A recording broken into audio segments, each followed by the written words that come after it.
Hey, I know, there's been many top 10 lists for Xbox 360 games, and I know we're well into the next generation of consoles now, but personally, I'm tired of seeing third-party games on all the other top 10 lists. Assassin's Creed? Fine. Elder Scrolls? Great. Call of Duty? Sure. However, you can find these games on just about any console, even PC. Now what I would like to see is an exclusives list. Games that can only be experienced on a certain system, and that's just what I'll do. The only exception I'm making is that the game saw a PC release. I know that's fudging it a little, but come on, there were a lot of 360 PC ports. I mean, really. Also remember that this list is entirely opinion-based, so sit back and relax. I'm FullDarkGear, and this is my favorite 10 Xbox 360 exclusives.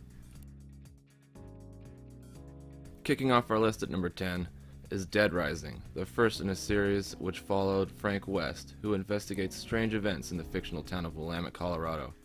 What transpires is a fun beat-em-up zombie romp through the town's mall, where just about anything can be used as a weapon, including guitars, frying pans, pies, and just so much more.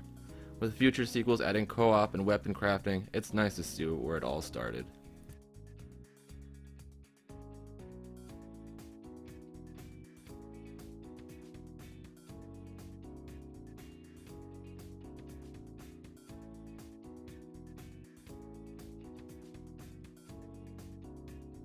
Coming in at number 9, we have Banjo and Kazooie Nuts and Bolts.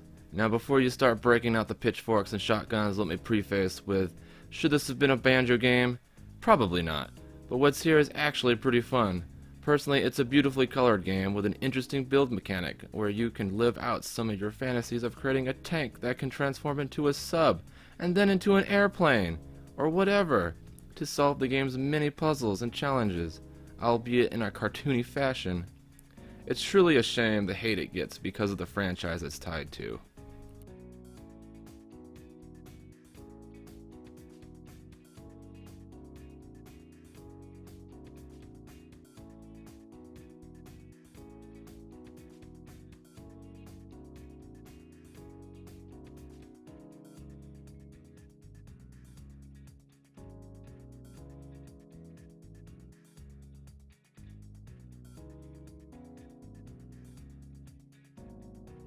Sitting pretty at number 8, we have Geometry Wars.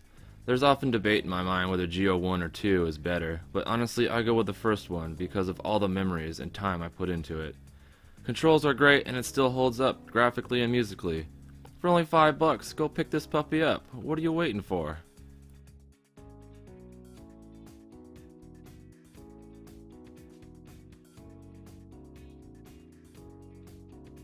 Coming at number 7, we have Shadow Complex. If you're a hardcore Metroidvania fan and haven't heard of Shadow Complex, then you are in for a treat. 2 words describe this game for me: pure addiction. Sure, the story is pretty forgettable, but the hours you can sink into this game looking for all the upgrades and power-ups make up for it tenfold. Also, foam gun. Please give us a sequel already, Epic. Racing in at number 6, we have Forza Motorsport 2. Now, I'm not normally a racer, but when I'm craving a little car-on-car action, you cannot go wrong with a little Forza. And 2 was the one that hooked me the longest, though honestly, you can pick up any in the series and have a great time.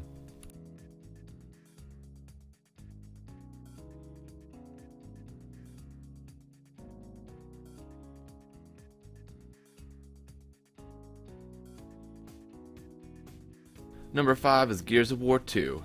Now, it may have been Gears 1 that modernized the cover-based shooter, but it was Gears 2 that grabbed me with its story, multiplayer, and its phenomenal horde mode. Nuff said.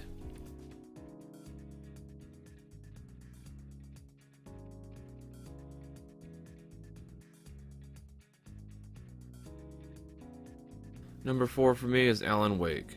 This weird slice of Twin Peaks brought to you by Remedy is a pretty cool atmospheric game with tight controls and an interesting plot that follows poor Alan as he battles both the darkness and his writer's block.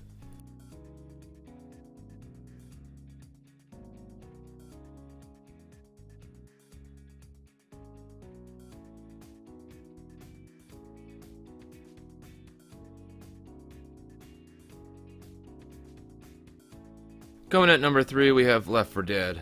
Now, not much needs to be said about L4D, even though it's vastly superior on PC with mods and whatnot.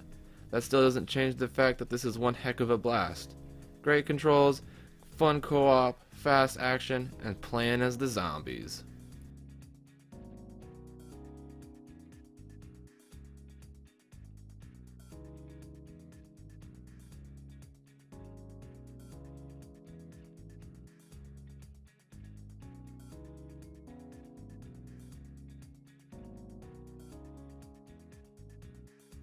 Now number 2 may be a surprise for you, for it is in fact Crackdown. What turned out to be just a disc to get the Halo 3 beta turned into one of the most fun open world games I've played to date. From the cool transforming cars, home and missile launchers, and suits with levelable superpowers. I can't tell you how many hours I've put just collecting the orbs and shooting out car tires, then watching the chaos unfold.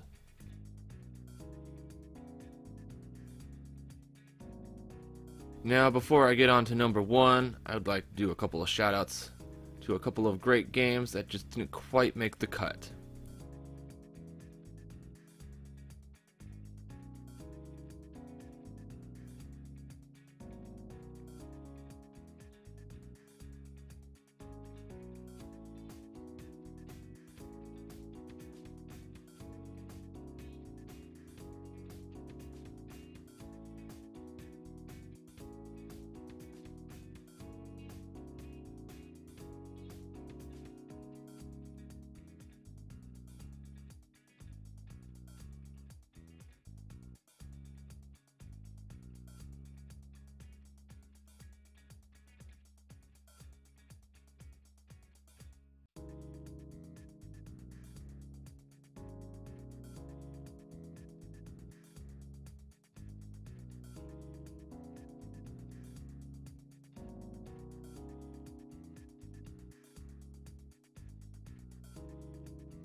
For number 1, I gotta go with Halo 3.